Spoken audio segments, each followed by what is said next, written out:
amazing musicians out there, but you have to cast them like actors. I mean, on Inception, for instance, I had written this tune, and I had a sound in my head, and I couldn't quite identify the sound. And after a while, after 3 days, it took me 3 days to figure out what I was hearing, and all I was hearing was Johnny Marr playing the guitar.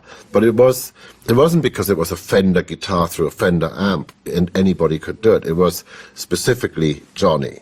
And it's a really simple tune. And I think people don't really realize this. The simpler the tune, the more you actually hear the musician. I mean, one of these days I want to go and do a study of the Fender Strat, the Fender guitar. Everybody's got one. Everybody sounds different on it. It's like DNA, or it's a great way to see fingerprints. Everybody has an individual sound, and so if somebody's trying to sound like Jeff Beck, they'll never sound like Jeff Beck. And it's amazing that if you let that personality come through, and if you actually encourage that personality, it just makes it all better. But I'm very specific at writing for certain musicians. I mean, in the orchestra as well. When I write a cello line for the orchestra, there's a cellist I have worked with all my life, a chap in London called Tony Pleath, who's an amazing cellist. And as I'm writing, I see him play it in front of my mind's eye. So yes, I'm very specific. I'm very specific about that.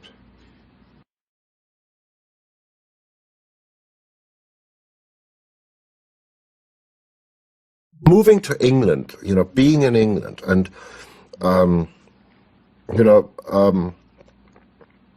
Mr. Jackson would encourage us to embrace culture, and we would go up to London to go and see concerts, which of course my mum thought was Beethoven and Schubert, but we went to see the Rolling Stones and we went to see David Bowie. So yeah, and you were suddenly in the thick of things. You were where music was being. Not just music was being made, but the zeitgeist of music at that time was really happening. It was the late 70s, it was the beginning of the 80s. So, it was this, now I can only think of the German word, Wendepunkt, the sort of, the cusp between, whatever that thing was in the 70s, Yes and Genesis, and the Sex Pistols and the Clash. So I got both of it, and then I got film music. I mean, I remember going to see Close Encounters of the Third Kind and just thinking that John Williams had written one of the great sort of symphonic poems of the late 20th century. I thought that was as fantastic as anything Richard Strauss had ever done. The other Munich composer, as we like to think of him. No, but. So so there was a hustle and bustle, and then there were commercials. England was a fantastic place in those days because it was a grim place. It was Margaret Thatcher had just got into power, so the coal miners were forever on strike. So economically, it was, and politically, it was a very precarious period that young people, in their own way, sort of started to rebel against. And I think one of the things that happened was Channel 4 started to come out, and I had these friends that worked at Working Title, for instance, and Channel 4 would let us make movies, or I was friends with people who were making commercials, Maggie Rodford and George Martin, and he gave me my first job, really. And suddenly we were doing commercials, and commercials in those days were directed by Ridley Scott and Tony Scott and Alan Parker and people like this. So they were of a, there's a high caliber of visual art going on, and the same with music. I mean, one of the first commercials I did was for Nick Rogue. And through other people I got to work with, Stanley Myers, I got to work with Nick Rogue quite a bit. So it was a great learning curve because the times were really exciting.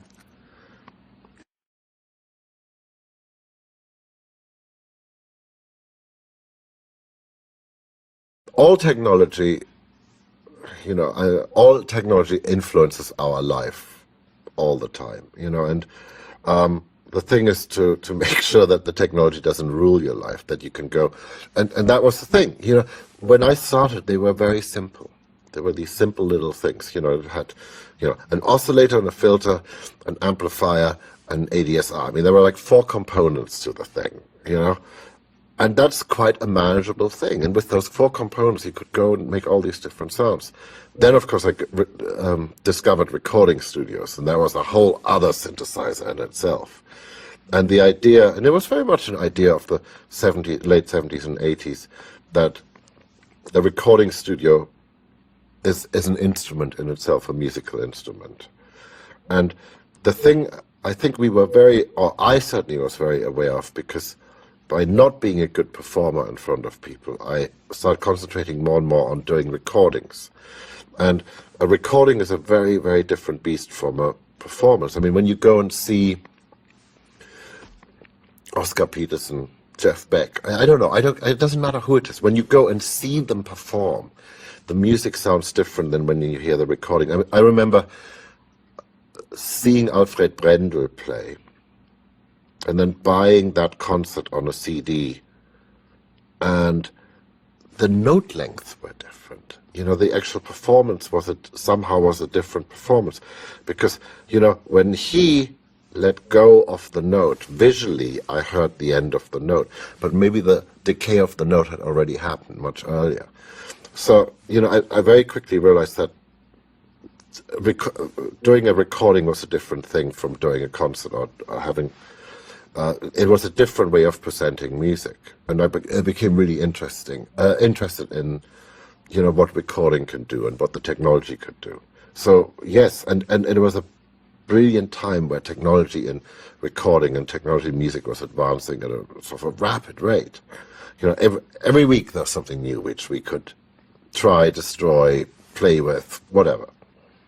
A guy from the Buggles said that you were the only one who could program synthesizers in London. That's probably not true that I was the only one, but I was one of the handful, 3-4 people. Yeah, I mean, for instance, like Buggles is a good example. Jeff Downs was a great player. I was a good programmer. So together, it's like, who cares how you get there? We managed to make a great racket together, and there is something about that collaborative process that happens in music all the time. I don't know I can't really think of where else that really happens. That thing that can only happen with eye contact, and when people are in the same room and they start making music, and they are fiercely dependent on each other. They cannot sound good without the other person's part.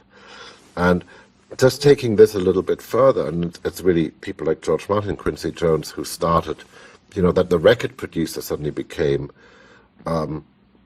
part of the creation of this music, and then the recording engineer. And so the circle widened a little bit. And, one of the first things we did, one of the advantages just we synth players had, we could be behind the glass where the recording engineer was. We didn't have to be out there, and there was this horrible wall, the glass between you in the communication. But, again, like how Jeff and I worked, or how Trevor and I worked, was, it didn't matter who pressed the key and who twiddled the knobs, but, there was this organic way of coming up with these sounds, and these sounds would lead to ideas, and these ideas would lead to songs.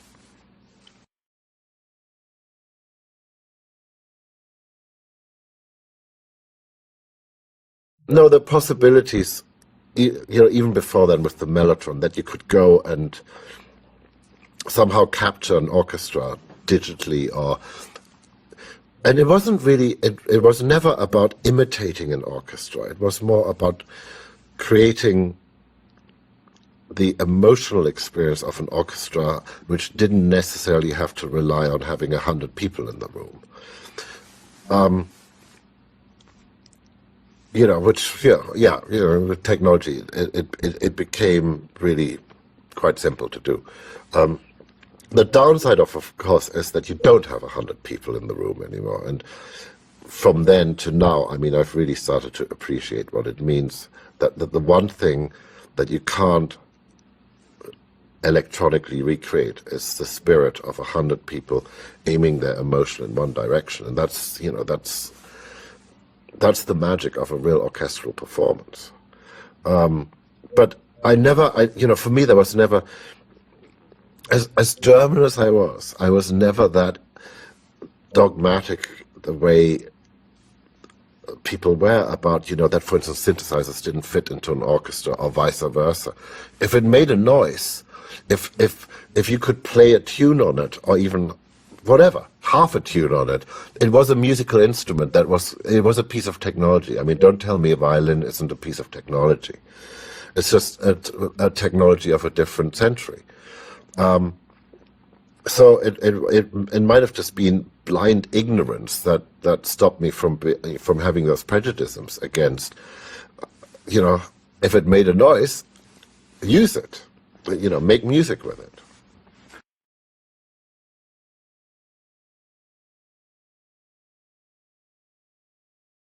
Stanley was the brightest human being I ever met. I mean, really, an amazing knowledge of music and orchestra and how it all worked, and, you know, the academic side of things. And at the same time, he was he was a great inventor and a great experimenter. And he sort of took me on because I think, you know, he liked that I knew how to make his coffee machine work or something like this. And he liked those weirdo electronic things. And I think he liked the way I was thinking. You know, and at the same time, it takes, you know, and I only realized that years later, it takes a very, very generous spirit to go and teach this kid who all he knew was like his 4 rock and roll chords about the orchestra without being, you know, patronizing. And he let me write straight away, you know, partly out of pragmatism, because he didn't like writing car chases and stuff like this. So I got to write a lot of car chases. But partly because I think he just thought it was interesting what I was doing. And then, you know, we would show our music to the director. And the beginning, I don't know how many movies. It was just amazing, because everything Stanley had written, they would love, and everything I had written, they would hate. But he would never say, oh, Hans wrote this, or I wrote this. And even when they said I hated it, that they hated it, he wouldn't say, oh, it's his fault, which was quite a surprising thing, you know. I mean, that sort of grace. And, you know, again, this is the thing. I mean, and then suddenly I was writing things that they liked. And that you do get better at it, and you do have to start somewhere, and you do, you know, and you have to be lucky in life, and you have to find somebody who lets you have this period of writing terrible music, and lets you grow, and lets you mature a bit, and lets you get better at it, and encourages you, and shows you how to do it better, partly by example, because, you know, I remember one of the last pieces Stanley wrote. It was actually for Harry Gregson Williams. Harry had asked him to write a piece for something, and Stanley didn't want to write it. You know, and Harry kept nagging him for this piece, and then finally Stanley just took a piece of paper and he wrote 8 bars and of something, blah, blah, blah, and then directions underneath it. And the directions were, okay, first time play it forward, second time play it backwards, then the third time you take it from the middle and you play both sides out, then you go and it was, I don't know how long it was, but it was a good 10-minute piece done in 8 bars, and it was just a brilliant crossword puzzle, but when you played it, it was an amazing emotional piece of music, you know. And those were just some of those sort of Stanley things, you know, that where your jaw would just drop, because, and I think the thing he taught me, I think the thing that he really taught me was, you gotta have a tune. If you don't have a tune, you have nothing. You're just grazing, you know, like cows in the field.